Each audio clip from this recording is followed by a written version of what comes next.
Welcome, deep divers, to an exploration that really gets under your skin. Today, we're marking a pretty significant anniversary. It's been 25 years since Darren Aronofsky's Requiem for a Dream first hit screens, and it didn't just premiere, it really landed like a gut punch, left a mark that honestly hasn't faded much. And, this isn't just a film about drug addiction, though obviously that's a huge part of it. It's more a raw, unapologetic look at obsession and that kind of relentless human need for escape. So, our mission today, we wanted to pack its enduring agony, the incredible artistry behind it, and maybe figure out why it still feels so alive, so capable of haunting you, but maybe also healing. We're going to dig into Aronofsky's actual intent, which might surprise you. We'll talk about the crazy lengths the cast went to, the filmmaking style, which is just so visceral, and of course, that score, that unforgettable haunting music. Yeah, it's fascinating because Aronofsky himself, he was pretty upfront about the film's impact right from the start. I remember reading, he told Irvin Seinfeld back at the London Film Festival premiere, he knew it would be kind of intense, his words, very upsetting. He warned people they'd be feeling a lot of pain. But importantly, he later clarified something that's really key to getting the film. His main focus wasn't just heroin or even like illegal drugs in general. He talked about addiction in a much, much broader sense. That's really foundational if you want to understand the message. He explained how basically anything, TV, coffee, sex, even hearing someone say, "I love you," can act like a drug. These are all things we can use sometimes without even realizing it to fill some kind of emptiness, right? To escape reality.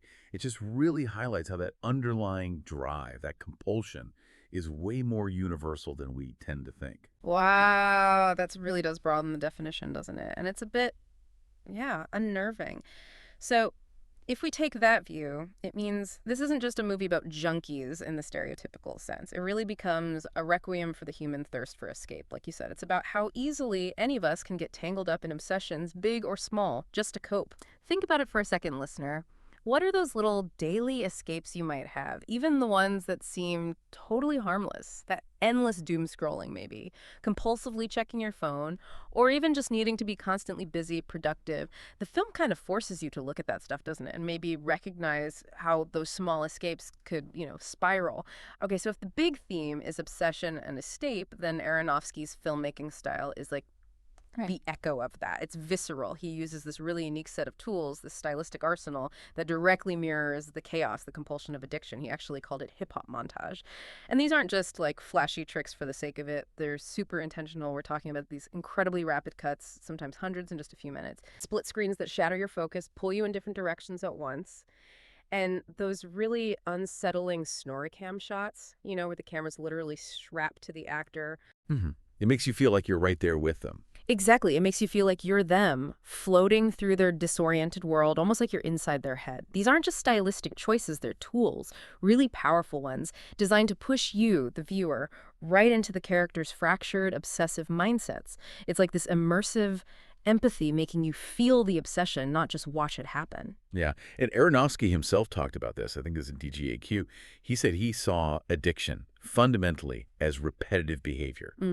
And he specifically thought of film editing, the cuts, the rhythm, as a way to reflect that compulsion visually, viscerally. So this whole filmmaking approach, it creates this immersive, almost suffocating feeling for the viewer. It's so deliberate, so woven into the fabric of the film that just watching it can almost feel obsessive in itself. You get pulled into those cycles. It's a really brilliant, if disturbing way of making the form match the content. The style is part of the story. Yeah, absolutely. And speaking of immersion, of being pulled into these worlds, let's talk about the cast. Their commitment was just something else. I mean, the dedication to embodying these characters' struggles, it's legendary. Almost like a method acting masterclass, right? Look at Ellen Burstyn, Sarah Goldfarb. She's, acting royalty. And apparently she initially balked at the script, said it was the most depressing script I've ever read.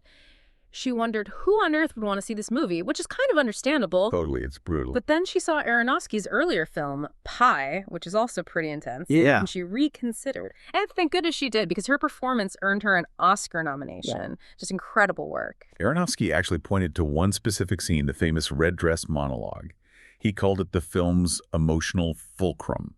He said, "It broke my heart every time I read it. If it was a seesaw, this was the fulcrum." And that moment, where Harry confronts his mom about her delusions, her diet pills, that's really the point where any sense of hope just nosedives. It's devastating. And Burstyn's process to get there, It was grueling. She had to endure hours of prosthetics, wear these heavy weight gain suits for the earlier scenes, and then she went on a strict cabbage soup diet to lose 10 pounds to physically show Sarah's transformation, her wasting away for that dress.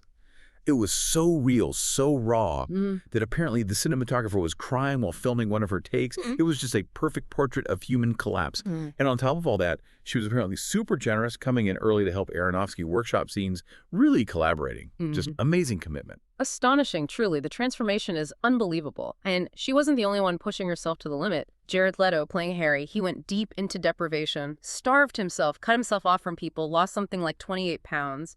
Apparently, he also gave up sugar and sex just to really embody that feeling of addiction, that physical and mental deterioration. Wow, that's intense. Yeah. And Jennifer Connelly, as Marion, she isolated herself in an apartment like her characters, spent time sewing clothes, listening to the kind of music Marion would listen to, really lived it. Trying to map that spiral. Exactly. And Marlon Wayans as Tyrone. I mean, what a transformation, especially when you hear Aronofsky originally wanted Dave Chappelle for the part. Wayans delivered something truly unsettling and heartbreaking. It really makes you think, what does it take for an artist to go to those dark places, to inhabit that kind of agony so completely? And how does that affect your experience watching it? It feels less like acting, more like bearing witness almost. It absolutely deepens the impact. Yeah. You feel that authenticity. Okay, so we have the visuals, the performances pulling us in, but then there's the sound. The film's like emotional spine, its silent scream maybe. That has to be the score by Clint Mansell. Definitely. Iconic. Indelible. Yeah. Mansell, who used to be the front man for Pop Will Eat Itself, which is kind of a wild background for this. Right. Bit of a shift. He teamed up with the Kronos Quartet, the legendary string quartet, and together they created something else. People describe it as like operatic dread disguised as beauty. It's just relentless and completely unforgettable. And Mansell's goal, working with Aronofsky, was super clear. He wanted to strip the music down, focus on repetition as obsession, crescendo as collapse. He actually wrote 4 different main themes, one for each character, and they subtly change, they decay almost as the characters descend further. But the track everyone knows, the one that just blew up, is Lux Eterna, eternal light, ironically. Yeah, that piece took on a life of its own. Totally. It became this like cultural shorthand for apocalyptic beauty. You heard it everywhere. Movie trailers for huge blockbusters like The Two Towers, The Da Vinci Code, sports events. It's amazing how it became this anthem for big dramatic moments.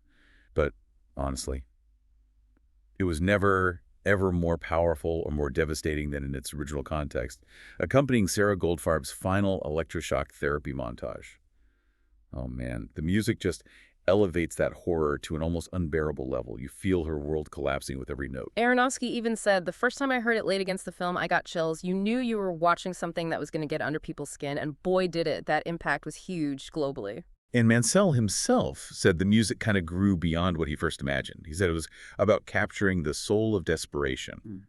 And this is key. I didn't want it to be music for drug addicts. I wanted it to be a requiem for all of us. And the Kronos Quartet's contribution was crucial. Those strings, they're violent, they tremble. They don't just accompany the emotion, they practically force it on you.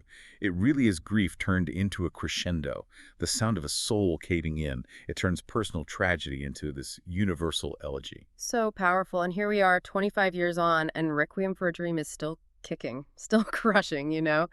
Its power hasn't really diminished. Just recently, at the Tribeca 2025 Retrospective, Aronofsky got the Made in NY award, and he basically repeated his original warning, told the audience, Requiem is about to fuck you up. Still blunt after all these years. Exactly. And those words, a quarter-century later, they still land with the same weight. And get this. At that same event, Ellen Burstyn shared something really personal.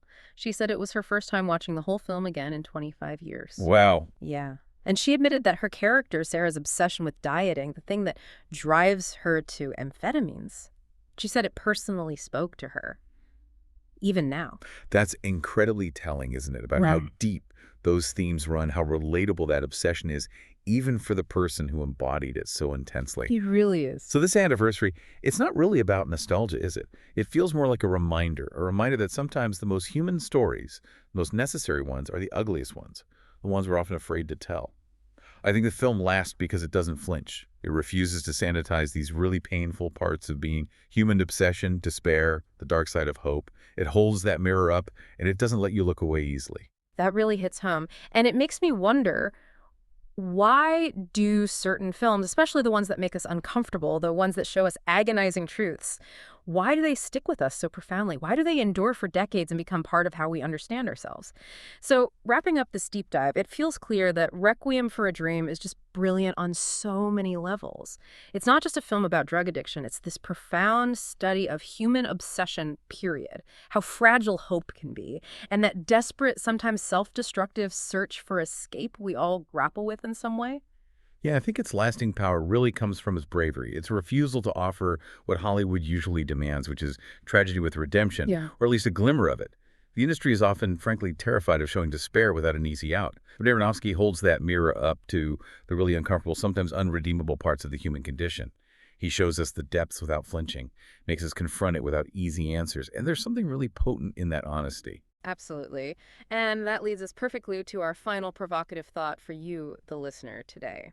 As Requiem for a Dream explores these dark corners of obsession and escape so vividly, it kind of forces a personal question, doesn't it? What drugs, and remember Aronofsky's broad definition here, what daily escapes, no matter how innocent they seem, how accepted they are? What might you be relying on to fill an emptiness, to avoid something difficult? And maybe, just maybe, what kind of requiem might those escapes be subtly, slowly building for you? Something to think about long after this deep dive ends.